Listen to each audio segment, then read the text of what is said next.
Caio, na sua avaliação, a violência está sendo normalizada no Brasil? Sim, a violência política está sendo normalizada no Brasil. E se o candidato Pablo Marçal é a vítima mais recente desse fenômeno, Lula da Silva é o maior responsável por essa escalada do ódio. Lula da Silva normaliza a violência política ao afirmar que ditaduras não passam de narrativas de autoritarismo. Presidente, eu fui preso na Venezuela 3 anos atrás, então acho que o senhor diria hoje que a Venezuela é uma democracia? A Venezuela, ela tem mais eleições do que o Brasil. A Venezuela, desde que o Chávez tomou posse... Mas eleições não garantem democracias, né, presidente? Deixa eu lhe falar uma coisa. O conceito de democracia é relativo para você e para mim.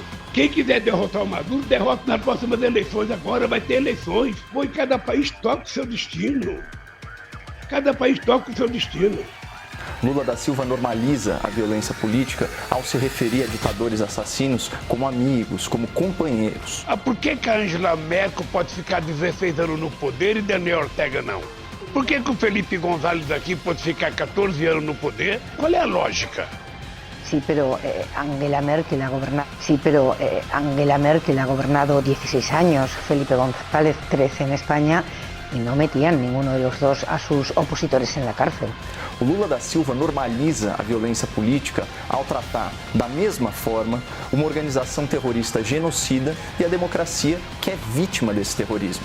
O Lula da Silva normaliza a violência política ao revelar em entrevista oficial os seus desejos de vingança contra um senador da República. Entrava 3 ou 4 procuradores lá e perguntava tudo bem, falava, não está tudo bem, só vai estar bem quando eu esse muro. Sabe? Eu estou aqui para me vingar dessa gente. Sabe? Eu falava todo dia que eles visitavam lá. Se prepare, entrava um delegado, eu falava a mesma coisa, se prepare que eu vou provar.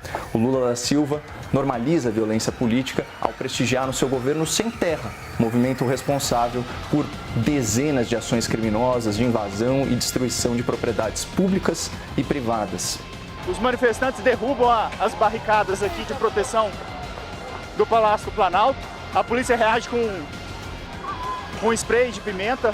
Os manifestantes partem para cima dos policiais com pedaços de pau, de canos e pedras. Pelo menos 2 policiais já estão feridos aqui no meio dessa confusão.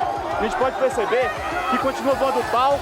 Nossa equipe quase foi agredida ao registrar que algumas pessoas pregavam faixas nos muros da representação diplomática.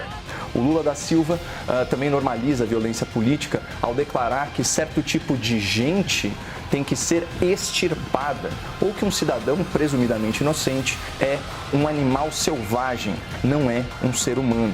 Como o cidadão que agrediu o ministro Alexandre de Moraes no aeroporto de Roma, quer dizer, um cidadão desse é um animal selvagem, não é um ser humano. Então essa gente que renasceu no neofascismo colocado em prática no Brasil tem que ser extirpada. E nós vamos ser muito duros com essa gente, para eles aprenderem a voltar a ser civilizados. E, finalmente, Lula da Silva normaliza a violência política extrema ao agradecer publicamente um reconhecido agressor denunciado por tentativa de homicídio qualificado por motivo torpe e cruel. A agressão ao empresário Carlos Alberto Bettoni aconteceu no dia 5 de abril, quando foi decretada a prisão do ex-presidente Lula. Na última pré-campanha, o Lula protagonizou um dos episódios mais tristes da democracia brasileira, endossando o comportamento criminoso do senhor Maninho do PT. Aspas para o jornal Gazeta do Povo, em julho de 2022. Em São Paulo, Lula agradece ex-vereador do PT, réu por tentativa de homicídio. Vejam o que disse o então candidato Lula da Silva. O companheiro Marinho foi presidente do PT, foi vereador do PT, foi candidato a prefeito pelo PT. Esse companheiro Maninho, por me defender, ficou preso 7 meses porque resolveu não permitir que um cara ficasse me xingando na porta do instituto. Então, Maninho, eu quero, em teu nome, agradecer, porque foi o Maninho, o filho dele, que tiveram nessa batalha. Vocês sabem como o Maninho, do PT, o companheiro do Lula, o defendeu? Empurrando aos socos e pontapés um empresário que gritava "Lula ladrão" na direção de um caminhão em movimento. O agressor não prestou socorro, deixou a vítima no asfalto, desfalecido, com traumatismo craniano. E esse paciente passou os anos seguintes com graves sequelas, dores crônicas, convulsões, limitações de fala, dificuldades motoras. E aí, alguns anos mais tarde, ele veio a falecer em razão da agressão sofrida, isso segundo a sua defesa. Mas Lula, já desencarcerado, já livre da justiça, em plena campanha, fez questão de registrar sua gratidão pelo comportamento criminoso do tal maninho do PT. Aspas novamente. Quero, em seu nome, agradecer a solidariedade do povo. Essa dívida que eu tenho com você, a gente jamais pode pagar em dinheiro, a gente pode pagar em companheirismo. E vejam que interessante, então, a semelhança das narrativas do Lula da Silva e do José Luiz da Atena ao justificar a violência política a seu favor. O Lula disse que o maninho do PT, o agressor, estava defendendo a sua honra ao empurrar um homem contra um caminhão em movimento. E o da Atena, por sua vez, alega que ao agredir o Pablo Marçal com uma cadeira, estava defendendo a sua própria honra e honrando a memória da sua falecida sogra, que sequer foi citada pelo seu adversário.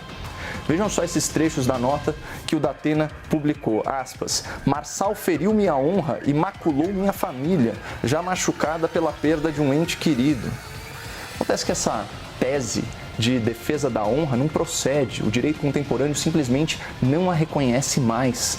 Nenhuma palavra falada dá causa para retorção por meio desse tipo de agressão física, até porque um dos pré-requisitos para que a defesa seja legítima é a proporcionalidade da reação, o uso moderado dos meios necessários para fazer cessar o dano.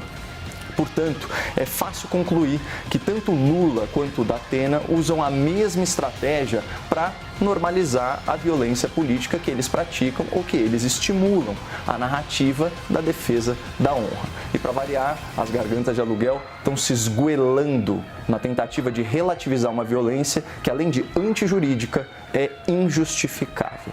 Dá pena, Basílio.